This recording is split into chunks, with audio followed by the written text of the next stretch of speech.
নমস্কার, আশা করি সবাই খুব ভালো আছো। Welcome again to my English class. আজকে আমরা ইডিয়ম নাম্বার 38 থেকে ক্লাস শুরু করব। তো দেখো, বার্ডস অফ সেম ফিদার, এই কথাটার অর্থ হচ্ছে একই চরিত্রগুলো। আর যদি এটা দিয়ে একটু বোঝার চেষ্টা করি, ফিদার মিন্স কি? পালক। তাহলে birds of the same feather অর্থাৎ একই পালক যুক্ত পাখি। এখানে পালক বলতে মানুষের চারিত্রিক গুণ বা তার আচার ব্যবহার বোঝানো হয়েছে। তাহলে ফিদারের সঙ্গে কি তুলনা হয়েছে? যে মানুষের চারিত্রিক গুণ। তাহলে বার্ডস অফ দ্য সেম ফিদারের ইডিওমেটিক এক্সপ্রেশন হলো একই চরিত্রের লোক বা persons of same nature and taste. Taste বলতে রুচিবোধ এবং নেচার বলতে প্রকৃতি। ঠিক আছে, তাহলে all is friends along with him আর birds of the same feather. তাহলে সে এবং তার বন্ধু সবাই একই চরিত্রের লোক, এবং সাধারণত সেটাই হয় যে যেমন ধরনের লোক তার সঙ্গে ঠিক সেই রকমই লোকের ভাবখাতির হয়। তাহলে birds of the same feather means একই চরিত্রের লোক। নিঃসন্দেহে বোঝা গেল, এটা ভেরি ইম্পর্টেন্ট। চলো নেক্সট ওয়ান দেখো, বিটুইন সাইলা অ্যান্ড সেরিপটিস। এটা গ্রিক মাইথোলজি থেকে নেওয়া, কোটেশন করে রাখলে ভালো হতো। বিটুইন সাইলা অ্যান্ড সেরিপটিস, এটা হোমারের লিখিত, যে গ্রিক মাইথোলজি থেকে এটা নেওয়া হয়েছে। এর অর্থ হচ্ছে উভয় সংকট পরিস্থিতি। বিটুইন টু গ্রেট ডেঞ্জার্স আর to choose the lesser of the two devils. এমনটা সিচুয়েশন তৈরি হয় দুটোর মধ্যে, দুটো যায় হচ্ছে দুদিকে, যেদিকে যাব আমাদের সেদিকেই হচ্ছে পরিস্থিতি খারাপ হতে পারে। তার মধ্যে যে কোনো একটা আমাদের চুজ করতে হয়, যেটা কম হার্মফুল বা যেটা কম বিপদযুক্ত। একটা এক্সাম্পল দেখো, I am right between Scylla and Charybdis. If I tell the truth my brother will be punished, if I do not I betray my parents. আমার ভাই কোনো একটা ভুল করেছে, সেটা যদি আমি বাবা মাকে বলে দিই তাহলে ভাই শাস্তি পাবে। আর সেটা যদি আবার না বলি, সেক্ষেত্রে ভাইকে বাঁচানোর জন্য যদি না বলি, তাহলে বাবা মার সঙ্গে বিট্রে করা হবে, প্রতারণা করা হবে। ঠিক আছে, তাহলে বিটুইন সাইলা অ্যান্ড সেরিপটিস এটা কিন্তু গ্রিক মাইথোলজি থেকে নেওয়া। এর অর্থ হচ্ছে উভয় সংকট পরিস্থিতি। ঠিক আছে, ভেরি ইম্পর্টেন্ট।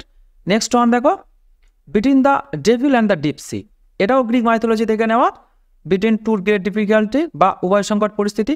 তাহলে I have fallen between the devil and the deep sea. If I go to the birthday party my wife gets annoyed, if I don't my friends feel angry. অর্থাৎ ওই বার্থডে পার্টিতে যদি আমি যাই তাহলে আমার স্ত্রী আমার উপর রাগ করবে, আবার যদি না যাই সেক্ষেত্রে কি আমার বন্ধুরা আমার উপরে রেগে যাবে। তাহলে এটা একটা উভয় সংকট পরিস্থিতি। তাহলে between the devil and the deep C means উভয় সংকট পরিস্থিতি। তা এই শুধু এই দুটো নয়, আরও দুটো সুন্দর ফ্রেজ এখান থেকে নেওয়া হয়েছে গ্রিক মাইথোলজির অন্তর্গত, এই চারটে মোট। Between the Scylla and Charybdis, between the devil and the deep sea, যে দুটো আমরা স্টাডি করলাম। আর এছাড়াও আছে কি on the horns of dilemma আর between a rock and a hard place. এই দুটোও গ্রিক মাইথোলজির অংশ। সবারই অর্থ উভয় সংকট পরিস্থিতি, আর ডিলেমা কথাটার অর্থ হচ্ছে এমনি উভয় সংকট। ঠিক আছে, তাহলে between Scylla and Charybdis, between the devil and the deep sea, on the horns of dilemma আর between a rock and a hard place. তো অন দ্য হর্নস অফ ডিলেমাটা এর মধ্যে মোস্ট ইম্পর্টেন্ট, আর এই দুটো হচ্ছে মোস্ট ইম্পর্টেন্ট, এটা এবং এটা। ঠিক আছে, তাহলে এই চারটেরই অর্থ হলো উভয় সংকট পরিস্থিতি। একটু নোট ডাউন করে নিও। চলো নেক্সট অন দেখো, to cut the Gordian knot. খুব সুন্দর, খুব কঠিন কোনো সমস্যার সমাধান করা। Very important, to solve a very difficult problem.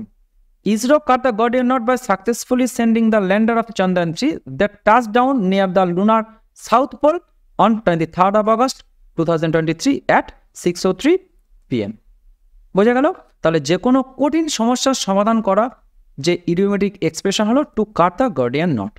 ওকে, তো এই যে ইসরো যে চন্দ্রযান 3 লঞ্চ করেছিল, ঠিক আছে, তো সবাই তো নর্থ পোলে গেছিল চাঁদে। তা আমাদের ইসরো কি অসাধ্য সাধন করেছে, সেটা হচ্ছে সাউথ পোলে আমাদের কিন্তু যে ল্যান্ডারটা, ইসরো যে চন্দ্রযান 3 ল্যান্ডার, সেটা সাউথ পোলে ল্যান্ড করেছে।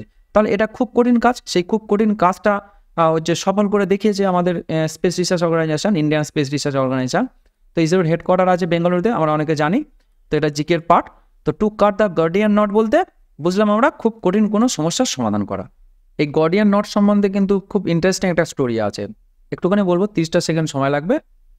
তো গর্ডিয়ান নটটা কেটেছিল কিন্তু Alexander the great. Alexander, Greek বীর আলেকজান্ডার, মেসিডোনিয়ার রাজা, যখন প্রায় 333 বিসিতে, যখন এশিয়া জয়ের উদ্দেশ্যে যখন আলেকজান্ডার তুর্কিতে প্রবেশ করে, তৎকালীন তুর্কিতে, তো তুর্কিতে একটা ফাইগ্রিয়া নামে একটা প্রদেশ ছিল, ফাইগিয়া। এই ফাইগিয়ার রাজধানী ছিল গর্ডিয়ান। তো এই যে রাজধানীতে, এখানে গর্ডিয়াস নামে এক রাজা ছিল, তিনি ওই যে গর্ডিয়ান নটটা ওনারই তৈরি। সেটা কি, একটা পিলারে একটা গরুর গাড়ি বাঁধা ছিল। গরুর গাড়িটা একটা দড়ি দিয়ে এমনভাবে বাঁধা ছিল সেই এবং উনি প্রফেসি এটাই ছিল যে যে ওই দড়িটা খুলতে পারবে সে বিশ্বজয়ী হবে। তো আলেকজান্ডার যখন ওই তুর্কিতে প্রবেশ করে এই গর্ডিয়ান শহরে যখন যায় তখন এই দড়িটা আলেকজান্ডার কেটে দিয়েছিল। Two cut the Gordian not, তার শোট দিয়ে এই গর্ডিয়ান নটটা কেটেছিল এবং সেই পুরানো প্রফেসিটা অ্যাকচুয়ালি সফল হয়েছিল। আলেকজান্ডার দ্য গ্রেট গোটা বিশ্বের অনেক জায়গায় জয়লাভ করেছিল, আমরা সেটা জানি, ইতিহাসে পড়েছি। এই প্রসঙ্গে আরেকটা কথা বলে রাখি, এই ফাইগ্রিয়ার আরেকজন রাজা ছিলেন মিদাস। গ্রিক মাইথোলজির অনেক গল্পের মধ্যে এটাও আমরা শুনেছি যে এক রাজা ছিল যে যা ছুঁইত সে সোনা হয়ে যেত। শেষে তার মেয়েকে একদিন ছুঁয়েছিল, তার মেয়ে সোনা হয়ে গেছিল এবং পরে তিনি ঈশ্বরের কাছে আবার কামনা করেন যে এই অভিশাপ থেকে আমার মুক্ত করে দেওয়া হোক। তাই মিদাস ছিলেন যা ছুঁইত সোনা হয়ে যেত। তাহলে গর্ডিয়ান নট মানে কি বুঝলাম আমরা? এই গর্ডিয়ান নটটা একটা অসাধ্য সাধন, কেউ পারেনি, সেটা আলেকজান্ডার দ্য গ্রেট ভেঙেছিলেন। ঠিক যেমনই বাল্মীকি রামায়ণে শ্রীরাম যে শিবের ধনুক ভেঙে স্বয়ম্বর সভায় সীতাকে লাভ করেছিলেন। বোঝা গেল নিঃসন্দেহে? তাহলে টু কাট গর্ডিয়ান নট বলতে কি? অসম্ভব কিছু সাধন করা, খুব কঠিন কোনো সমস্যার সমাধান করা।